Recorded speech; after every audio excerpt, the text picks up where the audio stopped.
हम अपने YouTube channel वैद्य जीतराम शास्त्री आर्य में आप सभी का स्वागत है। हम आज कुछ जड़ी बूटियों के बारे में वैद्य जी से जानकारी लेंगे। नमस्तुभ्यम मेरे प्यारे आर्यवर्त देश के नागरिकों, भाइयों, आप जरा ध्यान से सुने। मैं नाड़ी वैद्य कायाकल्प वैद्य जीतराम शास्त्री आर्य, जो सतप्रकाश के चैनल में भी मैं उनके गुरु की भूमिका निभा रहा हूँ। कृपया ध्यान से सुने। मैं आपको कुछ ऐसी विलक्षण जड़ी बूटियों के बारे में बतलाना चाहता हूँ जो आपके जीवन में सदैव काम आएंगी, क्योंकि आज महंगी चिकित्साओं का ज़माना है और हॉस्पिटल में भर्ती होते ही बिल्कामीटर चल जाता है, सिर दर्द में भी सीटी स्कैन कराया जाता है और पैसे लेकर भी ये नहीं बताया जाता तुम्हें क्या बीमारी है। आधुनिक मशीनें इलेक्ट्रॉन्स देखती नहीं हैं, झूठ बोलती हैं, नॉर्मल रिपोर्ट आती हैं, फिर निराश होकर पेशेंट हमारे पास आता है। हम चाहते हैं तो सस्ती दवाइयों से अपने घर पे भी ठीक हो जाएं, तो हम आपको कुछ ऐसी जड़ी बूटियों की और कुछ औषधियों की जानकारी देना चाहते हैं जो जीवन में आपके काम आएंगे। कृपया आप ध्यान से सुनें और हमारे चैनल को सब्सक्राइब कर दें। हाँ, तो वैद्य जी, ये जो जड़ी बूटी है इसके बारे में आप कुछ जानकारी दें। देखो भाइयों, ध्यान से देखो।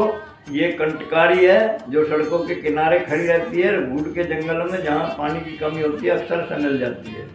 और ये कितनी बढ़िया दवाई है कि मैं आपको एक जानकारी देना चाहता हूँ। इसके ये फल हैं पीले पीले, ये लगते हैं, सभी लोग ध्यान से देख लें। कंटकारी है और इस पर बेर कटेली भी कहते हैं इसे। तो इसके फलों को 3-4 फल लें और उनको तोड़ लें और रुई में लपेट करके, जो हमारी गायें जो हैं उनका जो गर्भपात हो जाता है वो बच्चा डाल देती हैं या वो गाभिन नहीं रहती हैं, डॉक्टर से कहें कि रुई में इसे रख करके उनके गर्भाशय में रख दीजिए, तो गर्भाशय के सारे दोष समाप्त हो जाते हैं।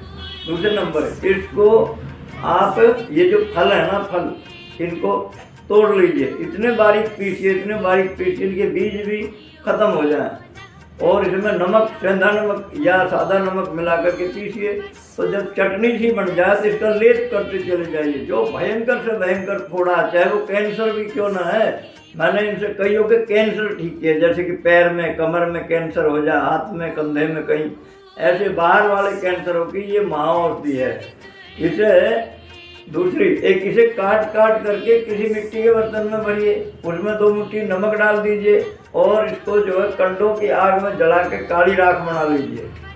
ये सांस की दवाई है। इसको जो है शहद में चाटते रहें, सांस कैसा ही हो, खांसी कैसी हो, खत्म हो जाती है। दूसरे, इसमें एक गुण हो रहा है, एक मुट्ठी अगर ऐसी भैंस या गाय को दिया जाए, ये काली राख जो नमक के साथ काली राख जलाई गई है, तो समझ लीजिए कोई कितनी भी कब्ज हो, उसको भयंकर से भयंकर कब्ज उसकी 3 दिन में टूट जाती है। और इससे कंटकारी अवलेह बनता है, कंटकारी अवलेह। वो कंटकारी अवलेह खांसी, दमा, सांस में काम आता है। खांसी, दमा, सांस की ये बेहतरीन दवाई है और ये कहीं कहीं सफ़ेद फूल की होती है, इस पर वाइट फूल होता है। तो वाइट फूल वाली जो है ये, उसे लक्ष्मणा कहते हैं, वो कंटकारी नहीं कहते उसे, लक्ष्मणा। यानी जिनको पुत्र पैदा नहीं होता उसको पुत्र पैदा कराने में वो सक्षम है बूटी। इतनी बढ़िया वो बूटी है। इसमें एक वैरायटी ये भी है, ये देखते हैं आप, ये पहाड़ों में मिलती है और पत्थरों में होती है, पता नहीं किस प्रकार से हमारे पास हो गई है यहाँ पे।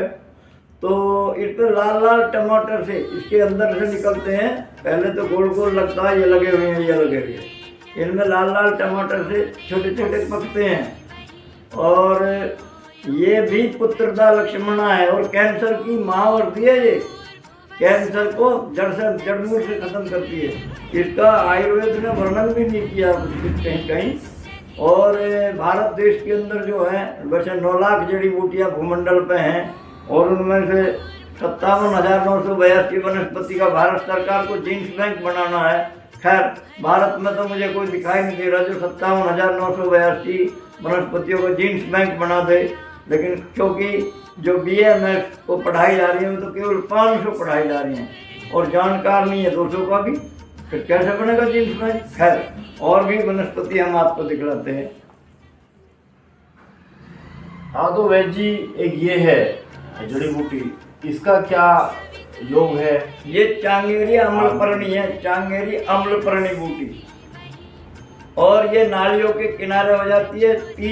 तिरपत्री भी कहते हैं, और चबाने पे खट्टी लगती है, बच्चे लोग इन्हें चबाते रहते हैं। और जंगल में आश्रमवासी जो इसकी चटनी भी बना लेते हैं, बड़ी स्वादिष्ट और हृदय रोग की महा होती है। इसे चांगेरी घृत भी बनता है, इससे बहुत सारी औषधियों में काम आता है। इसका जूस निकाल के, भृंगराज का जूस निकाल के साथ साथ तिल के तेल में पका लो। मान लो आपके पास 50-50 ग्राम जूस दोनों हैं तो 100 ग्राम तिल का तेल में पकाई हुई, जब तेल मात्र शेष रह जाए उस तेल को नाक में ड्रॉप करने से बढ़ा हुआ मांस और बढ़ी हुई हड्डी अपनी जगह सही जगह चली जाती है, कुछ दिन में ठीक हो जाती है। किनको? जिनको साइनस वालों को बढ़ती है ये हड्डी, बहुत ही खराब बीमारी है, पीनस रोग भी हो जाता है और नाक से पानी बहता है, उसकी भी हम किसी दिन आपको दवाई बतलाएंगे। ये चांगेरी अम्लपर्णी हाई ब्लड प्रेशर की उत्तम औषधि है। एक आदमी को 6 महीने से नींद नहीं आई थी, इसके 3 चम्मच जूस पिलाने से 6 घंटे तक सोता रहा। ठीक है, अच्छा ठीक है। हमारे वैद्य जी द्वारा आज जो सभी लोगों को जड़ी बूटियों के बारे में जानकारी मिली, आप सभी लोगों को शायद अच्छी लगी होगी। हमारे चैनल को लाइक और सब्सक्राइब करिएगा। धन्यवाद।